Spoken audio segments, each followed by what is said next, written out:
Towards the end of 1989, a great box of documents arrived at my office without any indication where they came from. And I opened them and found in it a complete set of Monsanto files, particularly a set of files dealing with toxicological testing of cows who've been given RBGH.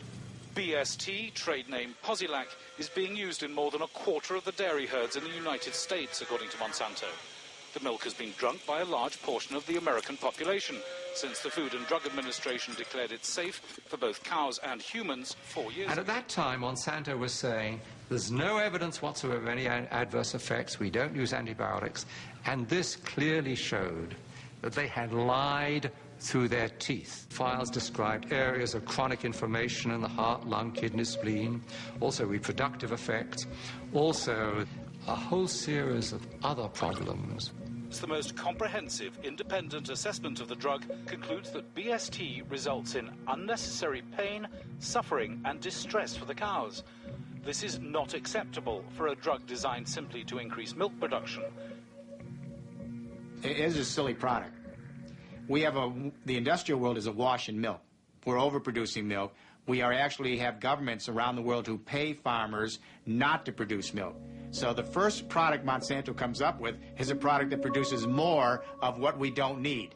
Of course, you'll want to inject Posilac to every eligible cow, as each cow not treated is a lost income opportunity.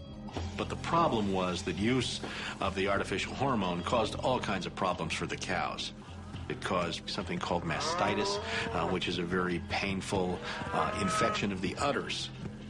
When you milk the cow, if the cow has bad mastitis, some of the, and I don't know how to say this in a, I hope people aren't watching at dinner time, but the pus from the infection of the udders ends up in the milk, and the somatic cell count, they call it, the bacteria count inside your milk goes up. There's a cost to the cows. The cows get sicker when they're injected with RBGH. They're injected with antibiotics. We know that people are consuming antibiotics through their food, and we know that that's contributing to antibiotic-resistant bacteria and diseases. And we know we're at a crisis when somebody can go into a hospital and get a staph infection and it can't be cured and they die. That's a crisis. Bad for the cow, bad for the farmer, bad potentially for the consumer. The jury is out. We see a lot of conflicting evidence about potential health risks. And of course, as a consumer, my belief is, why should I take any risk? What Fox Television told us was that we were just the people to be the investigators. Do any stories you want, ask tough questions, and get answers. So we thought, this is great. This is a dream job. Fantastic. The very first thing they had us do was not to research stories, but to shoot this promo, which was The Investigators. Uncovering the truth, getting results, protecting you.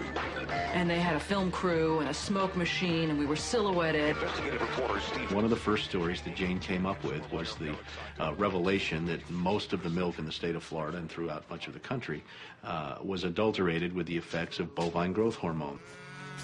With Monsanto, I didn't realize how effectively a corporation could work to get something on the marketplace. The levels of coordination they had to have. They had to get university professors into the fold. They had to get experts into the fold. They had to get reporters into the fold. They had to get the public into the fold. And of course the FDA, let's not leave them out. They had to get the federal regulators convinced that this was a fine and safe product to get it onto the marketplace. And they did that. They did that very, very well. Posilac is the single most tested new product in history and is now available to you specifically so you can increase your profit potential. The federal government basically rubber-stamped it before they put it on the marketplace. The longest test they did for human toxicity was 90 days on 30 rats, and then either Monsanto misreported the results to the FDA, or the FDA didn't bother to look in depth at Monsanto's own studies. The scientists within Health Canada looked very carefully at bovine growth hormone and came to very different conclusions than the Food and Drug Administration in the U.S. did. Monsanto's engineered growth hormone did not comply with safety requirements. It could be absorbed by the body and therefore did have implications for human health. Mysteriously, that conclusion was deleted from the final published version of their report. I personally was very concerned that there's a very serious problem of secrecy, conspiracy, and things of that nature. We have been pressured and coerced to pass drugs of questionable safety, including the RBST. We wrote the story. We had it ready a week beforehand. They'd bought ads. Farmers in the milk industry say it's safe, but studies suggest a link to cancer. Don't miss this special report from the investigators. That Friday night before the Monday the series was to begin, the fax machine spit out a letter from this very high-priced lawyer in New York that Monsanto had hired. It contained a lot of things that were just off-the-wall false, just demonstrably false. But if you didn't know the story and you didn't know how we had gone about producing it, would have scared you as a broadcaster, as a manager. And they decided that they would pull the story and they would just check it one more time. But the bottom line was that there was no factual errors in that story. Both sides had been heard from. Both sides had had an opportunity to speak. 1 week later, Monsanto sent the second letter. And this was even more strongly worded. And it said there will be dire consequences for Fox News if the story airs in Florida. And this time they freaked. They were afraid of being sued, and they were also afraid of losing advertising dollars at all of the stations owned by Rupert Murdoch. And he owned more television stations than any other group in America. I mean, that's 22 television stations. That's a lot of advertising dollars for Roundup, aspartame, NutraSweet, and other products. So we got into a battle, and the first deal was the new general manager. And his name's Dave, and Dave is a salesman, and, you know, he'd pump your hand. How you doing, how you doing? Called us upstairs to his office, and he said, what would you say if I killed this piece? What if it never ran? And we said, well, you know, we wouldn't be very happy about that. And he said, well, I could kill it, you know. And we said, yes, of course, you're the manager. You could kill it. It would never air. And he's hemming and he's hawing and he's back and he's forth. And we couldn't figure out, what is this all about? And finally he blurted out, look, would you tell anybody? You know, I said, I'm not going to lie for you.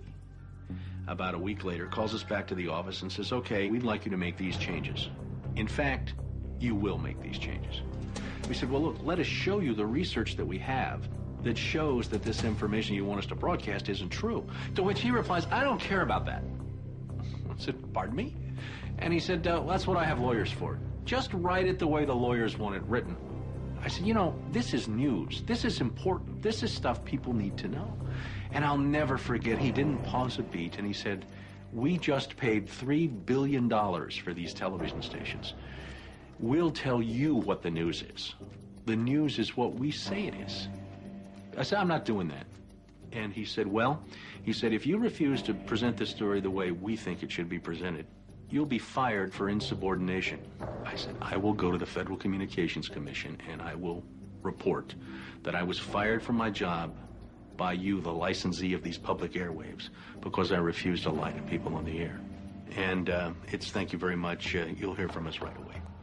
Well, 24 hours came and went and we didn't hear a thing. And about a week later, he calls us back, and now we've changed strategies. How about if we pay you some money and you just go away? And I said, how much money? Because, you know, when somebody offers to bribe you like that, I always want to know if it might be worth it. He was going to offer us the rest of our year's salary if we agreed not to talk about what Monsanto had done, to not talk about the Fox corporate response in suppressing the story, and to not talk about the story. Not talk about BGH, again, anywhere. Not take the story to another news organization. Just zip up. I said, you mean if I want to go to my daughter's PTA meetings and explain what's in the school milk at the school lunch program? I can't, no. You can never speak about this anywhere. And Steve says, okay, write it up. And I'm like, write it up? What are you talking about? Write it up. And I didn't say anything. And Dave, he wrote it up. And he FedExed it to us a couple days later. And he said, are you going to sign? And we said, nah, Dave, we're not going to sign that. And he said, well, send it back, okay? I said, no, Dave, we're not going to send that back. It was, okay, we can't buy you out. We can't shut you up. Let's get the story on the air in a way that we can all agree it will go on the air. And we started rewriting. and edited with their lawyers. Well, during this 8-month re-review process, I say, jokingly, they did things like, for example, they wanted to take out the word cancer. You don't have to identify what the potential problem is. Just say human health implications. Any criticism of Monsanto or its product, they either removed it or minimized it. And it was very, very clear, I would say, almost every edit they made to the piece, that was the aim. And we changed this and this and this, and then that wasn't good enough. Okay, now change this and this and this. Now change this and this. Version after version after version, 83 times. 83 times is unheard of. It doesn't happen. You shouldn't have to rewrite something 83 times. Obviously, they didn't want to put the thing on the air, and they were trying to drive us crazy and get us to quit, or wait until the first window in our contract so that they could fire us. They, in effect, announced that they were going to fire us for no cause. Well, this was a little much.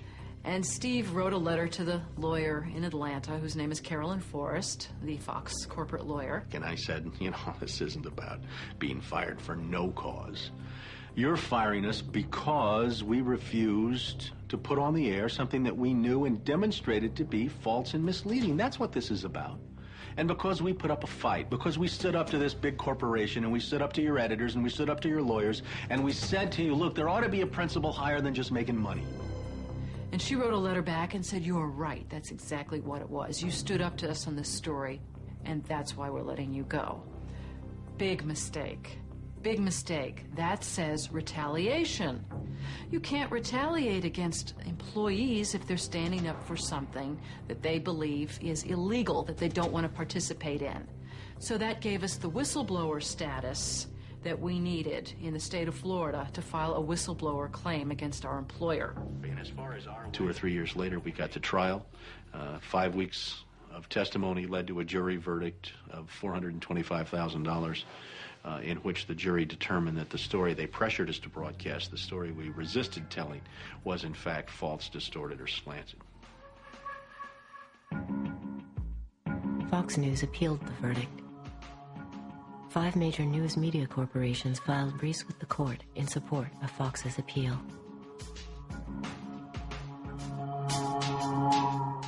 You may recall that Jane Acree, a former reporter here, sued Fox 13 in a whistleblower lawsuit, claiming she was fired for refusing to distort her report. The appeals court today threw that case out, saying Ms. Acree had no whistleblower claim against the station based on news distortion. Fox 13 Vice President and General Manager Bob Linger says the station has been completely vindicated by the ruling. What Fox neglected to report is this. Jane sued Fox under Florida's whistleblower statute, which protects those who try to prevent others from breaking the law. But her appeal court judges found that falsifying news isn't actually against the law. So they denied Jane her whistleblower status, overturned the case, and withdrew her $425,000 award.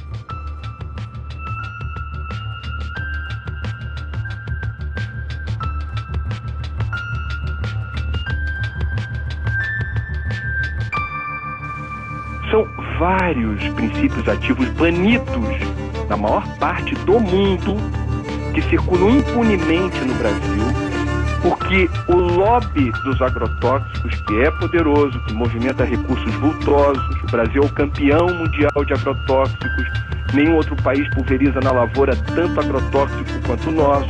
Esse setor movimentou no ano passado mais de 7 bilhões de dólares em venda de produtos. Questiona na justiça com sucessivas petições, com embargos, protelando processos. Então, a reavaliação toxicológica da Anvisa fica amarrada às injunções do judiciário. O que está em jogo agora? Está para ser decidida nos próximos dias a forma como o Brasil se posiciona em relação ao princípio ativo chamado metamidofós. Esse ano questionou uma resolução da Anvisa proibindo a venda e o uso de metamidofós no Brasil. O que é esse palavrão? É o princípio ativo de um agrotóxico usado nas lavouras de soja, de batata, de feijão, tomate, trigo e algodão. quais são os problemas causados pelo metamidofose. Entre outros, atinge sistema nervoso central, dano de memória, lapsos de memória em crianças, perda de movimentos, prejuízo ao movimento das crianças principalmente, reduz imunidade no organismo, causa desregulação hormonal, sistema reprodutor pode ser comprometido, pode haver complicações no embrião das gestantes, ou seja, é um veneno.